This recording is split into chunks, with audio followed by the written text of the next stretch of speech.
My name is Eric Tucker, and I cover the FBI, Justice Department, and National Security for the Associated Press in Washington.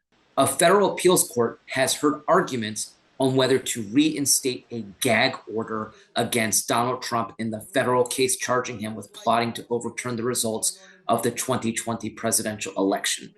I've been going through a witch hunt for years, but this is really now getting dirty between Jack Smith and between all of these DOJ people helping them along. This is a pure witch hunt for purposes of interfering with the elections of the United States of America. Currently, a gag order that barred him from making inflammatory and incendiary comments against prosecutors and potential witnesses in the case has been paused so the appeals court can decide what to do with it. And during arguments, the court indicated that it was likely, or at least appeared inclined, to keep some version of the order, but one result could be that it winds up narrowing the contours of the order in some way.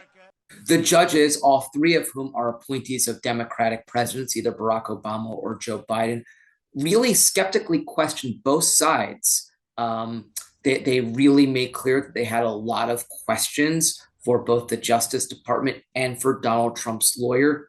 I would say that one thing we could glean from the questioning and the tenor of the questions is they seem to find that there was a sufficient basis for some sort of restriction on Donald Trump's speech. They seem to acknowledge and agree with prosecutors that there are potential real-world consequences for attacks, verbal attacks, written attacks on prosecutors. It's not clear when or exactly how this court could rule, but Trump's team has made clear that they see really significant legal and political issues here, and they have raised the idea that this is a matter that could ultimately be raised before the U.S. Supreme Court, depending on how the court rules at this level. We'll see if that actually happens, but this is certainly a matter that the Trump team has foreshadowed a potential appeal there.